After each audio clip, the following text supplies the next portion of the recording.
So hi everyone, welcome back. This is Ashwin Jaiswal and we are continuing with our ICSE class 10 economics chapter on demand. हमने एक part पहले ही कर रखा था. This is part 2. अगर आपने part 1 नहीं देखा तो पहले वो देखो, उसके बाद पार्ट 2 पे आना. पार्ट 2 पे we are going to start with law of demand. सारी मार्किंग्स यहाँ पे आपको स्क्रीन पे दिखाई जाएगी. आपको क्या करना है, आपको बस इन सारे मार्किंग्स को अपने बुक में साथ में करना है और जो जो मैं यहाँ पे समझा रहा हूँ उसको अच्छे से सुनना है. इनफ मार्किंग है आपके बोर्ड एग्जाम्स के लिए, काफी है. ध्यान से सुनो. सबसे पहला टॉपिक जो हम लोग डिस्कस कर रहे हैं वो है law of demand. Now law क्या है? लॉ मतलब जो मोस्ट ऑफ द टाइम काम करेगा. इकोनॉमिक्स में there is a law called law of demand. और ये लॉ क्या कहता है? ये लॉ कहता है कि other things being equal, equal का मतलब है अनचेंज्ड, अगर कुछ और ना चेंज हो. हमने पिछले टॉपिक में देखा था, पिछले वीडियो में, कि डिमांड बहुत सारे फैक्टर्स से अफेक्ट होता है. तो अगर वो सारे फैक्टर्स अनचेंज रह जाए तो लॉ ऑफ डिमांड ये कहता है कि प्राइस बढ़ने से क्वांटिटी जो डिमांड करते हैं वो फॉल होगा एंड प्राइस कम होने से क्वांटिटी जो डिमांड करते हैं वो राइज होगा. तो लॉ ऑफ डिमांड कहता है कि price and quantity will go inversely related if other things remain unchange. अगर बाकी और कुछ चेंज ना हो तो फिर लॉ ऑफ डिमांड बोलता है प्राइस और क्वांटिटी ऐसे बिहेव करेंगे. अब देखो यहां पे बहुत इंपॉर्टेंट बात लिखी हुई है शॉर्ट क्वेश्चंस के लिए. सबसे पहली बात, law of demand only direction indicate करता है. जैसे प्राइस बढ़ा तो डिमांड नीचे के डायरेक्शन में जाएगा, प्राइस कम हुआ तो डिमांड ऊपर के डायरेक्शन में जाएगा. ओनली डायरेक्शन बताता है, कितने से चेंज होगा वो नहीं बताता. मैग्नीट्यूड नहीं बताता. मैग्नीट्यूड मतलब हाउ मच का आंसर नहीं देता. It will only tell you whether demand will rise और डिमांड विल फॉल. कितने से वो नहीं बताता. And because of this reason हम लोग लॉ ऑफ डिमांड को क्वालिटेटिव कॉन्सेप्ट बोलते हैं, क्योंकि ये क्वांटिटी नहीं बताता. तो क्वांटिटेटिव कॉन्सेप्ट नहीं है, ये क्वालिटेटिव कॉन्सेप्ट है. तो इतना आप पढ़ के रखेंगे, ठीक है. फिर हम लोग आते हैं नेक्स्ट टॉपिक पे, अजम्पशंस ऑफ द लॉ. तो लॉ ऑफ डिमांड क्या अजम्पशन लगाता है? What does this law assume? It assumes that everything else will remain equal, यानी अनचेंज्ड, यानी कुछ भी चेंज नहीं होगा. जितने भी फैक्टर्स थे ना, हमने पिछले वीडियो में जितने भी फैक्टर्स पढ़े, all those factors will be unchanged. कोई भी फैक्टर अनचेंज रहेगा. तो आप बस फैक्टर का नाम लिख देना और लिखना कि इट विल रिमेन अनचेंज्ड. और देखो ये लॉ जो है ना, हमेशा नॉर्मल गुड्स के केस में काम करता है. Normal goods and inferior goods, दो टाइप के गुड्स हमने पढ़े थे पिछले वीडियो में. तो ये लॉ केवल नॉर्मल गुड्स के लिए है. जितना मैंने लिखा है, जहां जहां जो जो चीज लिखा है, आपको भी वो लिखते चलना है, ठीक है. You also have to write all those things. तो ये आप लिख के रखना कि the law only works for normal goods. ये लॉ इंफीरियर गुड्स पे काम नहीं करता. एंड एनी टू अजम्पशंस आप याद कर लेंगे, ठीक है. तो जितना भी फैक्टर है, कोई भी फैक्टर का नाम लिख दो और लिख देना इट विल रिमेन अनचेंज्ड. उसके बाद इस पूरे पेज में एक ही चीज है जो आपको इंपॉर्टेंट है. ये इसकी बात भी हमने पिछले वीडियो में किया था और इस वीडियो में फिर से करवा दे रहा हूं, सो दैट आपको दोबारा से एक बार रिवाइज हो जाए, बिकॉज ये इंपॉर्टेंट पॉइंट है कि जो डिमांड का कर्व होता है, जो आपको डायग्राम दिख रहा है यहाँ पे, डिमांड कर्व जो होता है वो हमेशा डाउनवर्ड स्लोपिंग होता है. आप देखोगे ये हमेशा नीचे की तरफ आता है. Always it is downward sloping. तो डाउनवर्ड स्लोपिंग को नेगेटिव स्लोपिंग भी बोलते हैं. एंड ये कब होता है? जब one thing will increase the other will decrease. यही तो लॉ ऑफ डिमांड बोलता है ना, एक बढ़ेगा तो दूसरा घटेगा, एक घटेगा तो दूसरा बढ़ेगा. जब ऐसा रिलेशन होता है ना, इनवर्स रिलेशन होता है, तो ग्राफ हमेशा डाउनवर्ड स्लोपिंग ही होता है. तो इस पेज में बस इतना ही इंपॉर्टेंट है. नेक्स्ट टॉपिक आता है कॉजेस. ऐसा क्यों होता है? तो अब हम लोग डिटेल में जा रहे हैं कि व्हाई इट हैपेंस. ऐसा क्यों होता है कि प्राइस बढ़ने से डिमांड कम हो जाएगा, प्राइस घटने से डिमांड बढ़ जाएगा? व्हाई? तो देयर आर 5 रीजंस, बट मेरे को आपके बुक का एक्सप्लेनेशन उतना अच्छा नहीं लगा. देयर आर 5 रीजंस, मेरे को आपके बुक का एक्सप्लेनेशन अच्छा नहीं लगा, तो मैंने अपना एक्सप्लेन. तो ये आप क्या करेंगे, ये आप स्क्रीनशॉट ले लो, ठीक है. Take a screenshot of this और आप एग्जाम में ऐसे ही लिख कर आएंगे. बुक में बहुत लंबा दिया हुआ है एंड प्रॉपर वर्डिंग्स अच्छे से यूज नहीं किया. तो reasons for the law of demand, ये वाला टॉपिक हम लोग नोट से करेंगे, ठीक है. We are not doing it from the book. यहाँ पे मैं लिख देता हूँ कि ताकि आपको याद रहे कि ये नोट से करना है, ये आप नोट से करोगे। और नोट्स कहाँ है? नोट्स यहाँ है, आप स्क्रीनशॉट ले लो, ठीक है, आराम से इस पोर्शन का आप स्क्रीनशॉट ले लीजिए और इसको आप कॉपी में नोट डाउन कर लेना, ठीक है।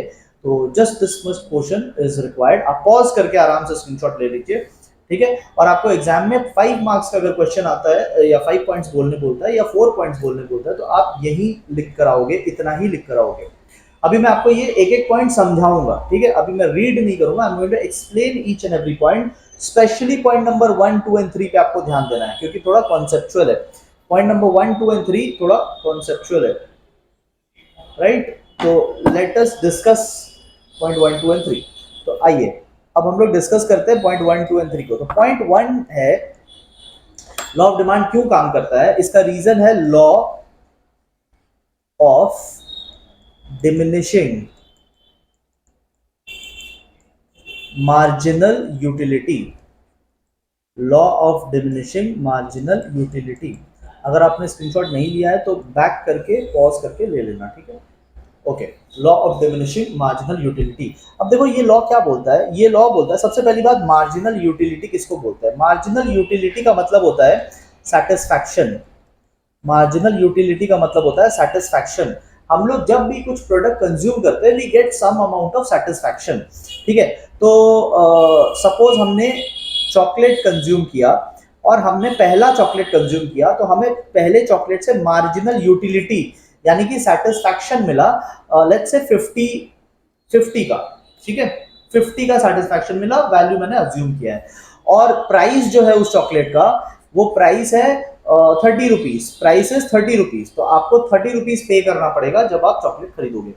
अच्छा, अब क्या होगा, आप एक और चॉकलेट खरीदोगे तो जब आप सेकेंड टाइम कंज्यूम करते हैं ना तो आपका सेटिस्फैक्शन डिमिनिश होता है। डिमिनिश का मतलब कम हो जाता है। तो पहली बार अगर आपको 50 मिला था सेटिस्फैक्शन, सेकेंड टाइम आपको कम मिलेगा, 40 का सेटिस्फैक्शन आएगा, ये डिक्लाइन करेगा। बट दाम तो वही रहेगा, आपको दूसरी बार भी 30 रुपए ही देने पड़ेंगे। ऐसे करके आप अगर एक बार और कंज्यूम करोगे तो अगेन आपका सेटिस्फैक्शन डाउन होकर 30 पे आ जाएगा और प्राइस भी 30 हो जाएगा। तो देखो इकोनॉमिक्स में एक लॉ है और वो लॉ ये बोलता है कि आपका सेटिस्फैक्शन एवरी टाइम डाउन होता है। ये लॉ को हम लोग बोलते हैं डिमिनिशिंग मार्जिनल यूटिलिटी, ठीक है। इतनी बात क्लियर है? ओके। अब देखो इकोनॉमिक्स में एक और थियरी है, वो थियरी ये बोलता है कि जहां पे एमयू और प्राइस बराबर हो जाए, क्या हो जाए, मार्जिनल यूटिलिटी और प्राइस बराबर हो जाए, कंज्यूमर बस उतने यूनिट्स खरीदना चाहेगा।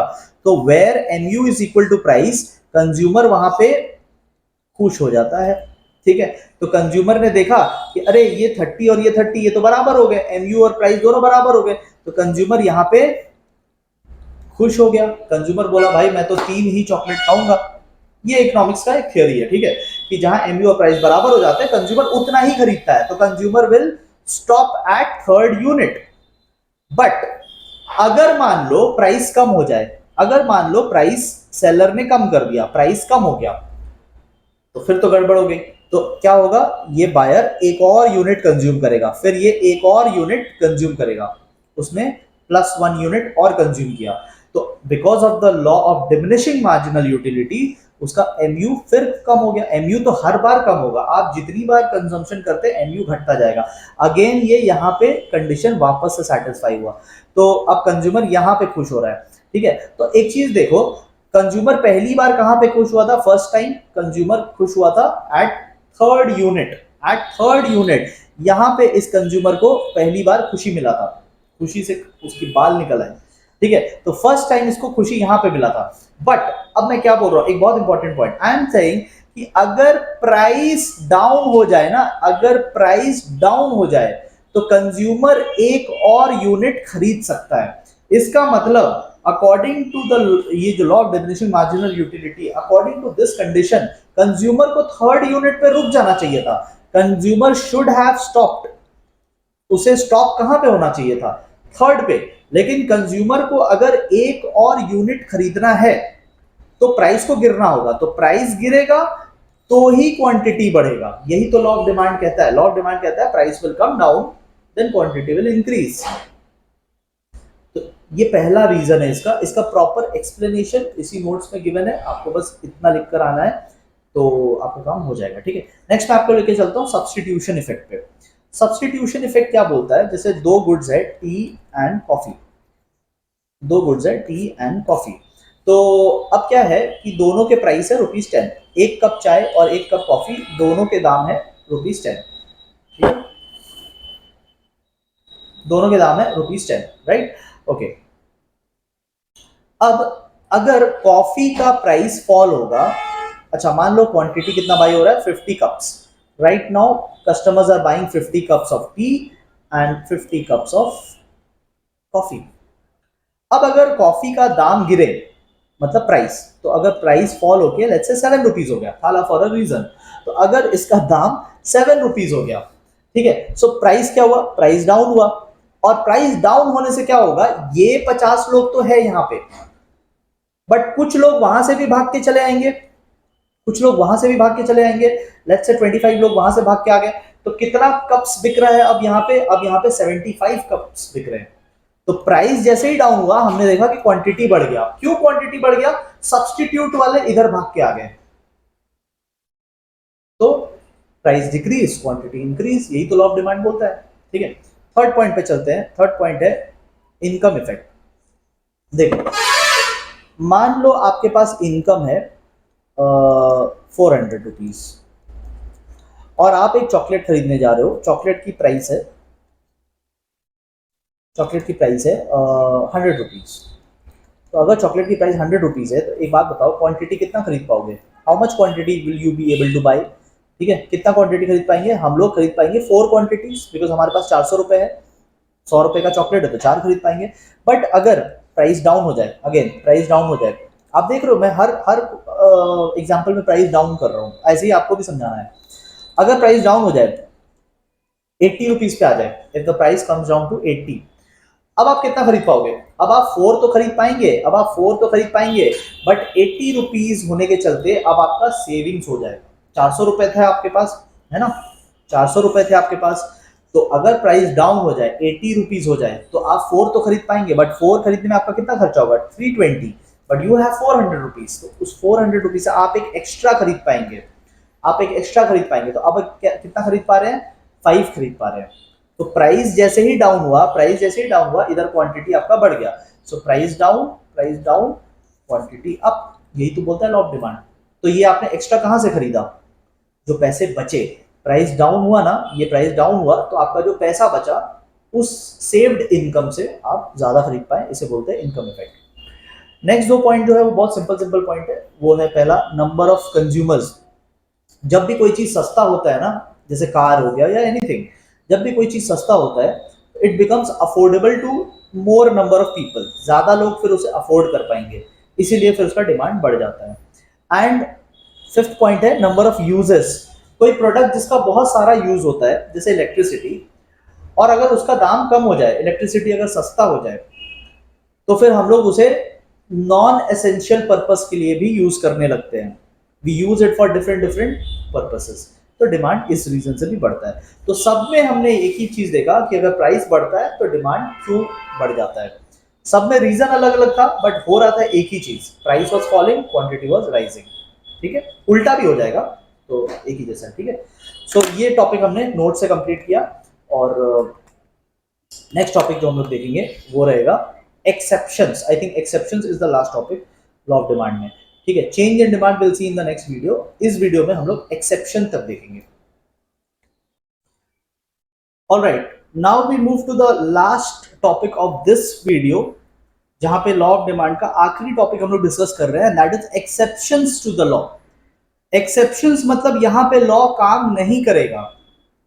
इन शॉर्ट अगर मैं बोलूं तो प्राइस बढ़ने से quantity should fall, but quantity fall नहीं होगा, तो लॉ नहीं काम किया।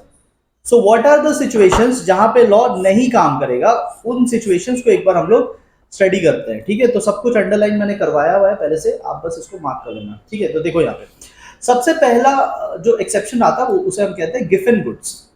गिफन गुड्स एक economist, British economist Robert Giffen के नाम पे रखा गया था। ये गिफन गुड्स हम लोग पुअर क्वालिटी के गुड्स को कह रहे हैं। जो पुअर पीपल होते हैं, वो पुअर क्वालिटी के गुड्स खरीदते हैं एंड उनका बहुत ज्यादा इनकम इसी गुड्स को खरीदने में जाता है। Out of poverty they have no other option but to buy these goods. अब अगर ऐसे गुड्स का प्राइस फॉल होगा तो प्राइस कम होने से क्या होगा, लोगों के हाथ में सेविंग्स आ जाएगी, पैसा बचेगा उनका, और इस बचे हुए पैसे से वो नॉर्मल गुड्स खरीदने लगेंगे। तो ऐसा नहीं होगा कि प्राइस फॉल हुआ तो they will buy more Giffen goods. Giffen goods मतलब inferior goods. They will not buy inferior goods. खराब क्वालिटी के गुड्स वो लोग नहीं खरीदेंगे। तो गिफन गुड्स के डिमांड नहीं बढ़ेंगे, वो कस्टमर शिफ्ट हो जाएगा नॉर्मल गुड्स पे। एंड अगर प्राइस राइज होता है, व्हेन द प्राइस राइजेस, दाम बढ़ गया, नॉर्मली क्या होना चाहिए, demand should fall, but demand will not fall क्योंकि they have no other option. अब इंफीरियर गुड से और कहां जाएंगे भाग के। So even if prices rise they have to buy at high prices, they will not run away, they will not decrease their demand. बात समझ में आई? तो ये पहला एक्सेप्शन था। नेक्स्ट एक्सेप्शन आता है प्रेस्टिजियस गुड्स। प्रेस्टिजियस गुड्स ये होता है आर्टिकल्स ऑफ स्नॉब अपील। बहुत सारे ऐसे लोग होते हैं जो सिर्फ महंगे गुड्स खरीदते हैं दिखाने के लिए। उनका एक बिहेवियर है डिस्प्ले करने का कि देखो हमारे पास महंगी गाड़ी है, हमारे पास डायमंड है, हमारे पास महंगा घर है। सो जो दिखावा करने का बिहेवियर होता है इसको बोलते हैं स्नॉब बिहेवियर। ठीक है, इसको बोलते हैं स्नॉब बिहेवियर। आप यहाँ पे लिख सकते हैं SNOB, स्नॉबिश बिहेवियर कहते हैं। स्नॉबिश बिहेवियर मतलब आप घमंडी बिहेवियर दिखा रहे हैं। सो ऐसे लोग ना हाई प्राइस पे ही खरीदते हैं। ऐसे लोग हाई प्राइस को देख के भागते नहीं है। तो प्राइस बढ़ेगा ना, दे विल बाय मोर। तो यहां भी लॉ काम नहीं किया क्योंकि प्राइस बढ़ने से उनका क्वांटिटी घटा नहीं, वो और बढ़ गया क्योंकि उनको दिखाना है कि देखो मैं महंगा चीज खरीद रहा हूं। ठीक है, नेक्स्ट आता है इग्नोरेंस। तो कभी कभी इग्नोरेंस के चलते भी, इग्नोरेंस मतलब पता ही नहीं है, ठीक है, जानकारी ही नहीं है। तो जानकारी नहीं होने के चलते many times people buy at higher price. उनको लगता है हाई प्राइस है ना तो क्वालिटी तो अच्छा होगा। हाई प्राइस में उनको लगता है कि बेटर क्वालिटी मिल रहा होगा। ठीक है, तो होता है ना स्ट्रीट साइड फूड मिलता है, बट कुछ लोग सोचते हैं यार स्ट्रीट फूड है नहीं खाएंगे, पैकेट वाला फूड खाएंगे। अरे पैकेट वाला फूड ज्यादा दाम का, तुमको कैसे पता क्वालिटी अच्छा है? वो तो केवल पैकेट में डाल के दे रहा है। बट इग्नोरेंस से हमें लगता है कि नहीं नहीं वो पैकेट में है तो वो अच्छा ही होगा। हमने फैक्ट्री में जाके थोड़ी देखा कैसे बन रहा है। तो इग्नोरेंस के चलते भी बहुत बार ज्यादा प्राइस में हम लोग क्वालिटी के नाम पे खरीद लेते हैं, तो हमें लगता है क्वालिटी अच्छा होगा। नेक्स्ट आता है नेसेसिटीज। तो there are certain necessities. Necessities उनको बोलते हैं जो बहुत ही इंपॉर्टेंट गुड्स होते हैं, जैसे कि मेडिसिन हो गया। तो even if the price rises quantity will not fall क्योंकि मेडिसिन डॉक्टर ने लेने बोला है। अभी दाम बढ़ गया, 100 रुपए दाम बढ़ गया तो हम लोग थोड़ी बोलेंगे कि चलो एक डोज कम कर लेते हैं। अरे डॉक्टर ने जितना बोला उतना लेना पड़ेगा ना, तो हाई प्राइस में भी लेना पड़ेगा। ठीक है, अच्छा नेक्स्ट गिफन गुड्स और वेबलेन। वेबलेन गुड्स वही है प्रेस्टिजियस गुड्स। प्रेस्टिजियस गुड्स को ही हम लोग वेबलेन बोलते हैं। ठीक है, वहां आप लिख भी सकते हो प्रेस्टीज गुड्स जो है ना इसी को वेबलेन बोलते हैं। ठीक है, तो यहाँ आप लिख लेना this is only called Veblen goods. Veblen होता है अमीर लोगों का गुड्स और गिफन होता है गरीब लोगों का गुड्स। तो आप देखना यहाँ पे ऊपर में डिफरेंसेस दिया हुआ है। 2 डिफरेंसेस मैंने मार्क करके रखा है आपके लिए। रेड से पहला डिफरेंस, ब्लैक से दूसरा डिफरेंस, और नीचे में सिमिलैरिटी भी गिवन है। तो ये एक बार आप पढ़ लेना, ये एनालिसिस का पार्ट है। इन द एग्जाम बहुत खराब लग रहा तो ये भी आ सकता है। ठीक है, तो that's it from this video. आपको मेरा इकोनॉमिक्स पढ़ाना कैसा लग रहा है आप कमेंट बॉक्स में जरूर बताइएगा। अगर आपको कोई हेल्प हो रहा है इससे तो प्लीज इस वीडियो को अपने दोस्तों तक भी शेयर कीजिए। वीडियो को थम्स अप दीजिएगा so that I get the motivation to do more for you. ठीक है, हम लोग मिलेंगे इस वीडियो के last part which is change in demand. Another 20-30 minutes लगेगा उसमें, मैं पूरे डिटेल में आपको उसको समझाऊंगा, इंपॉर्टेंट पार्ट है। ठीक है, तो will meet for the next and the last part of this chapter very soon. ठीक है, thank you so much everyone.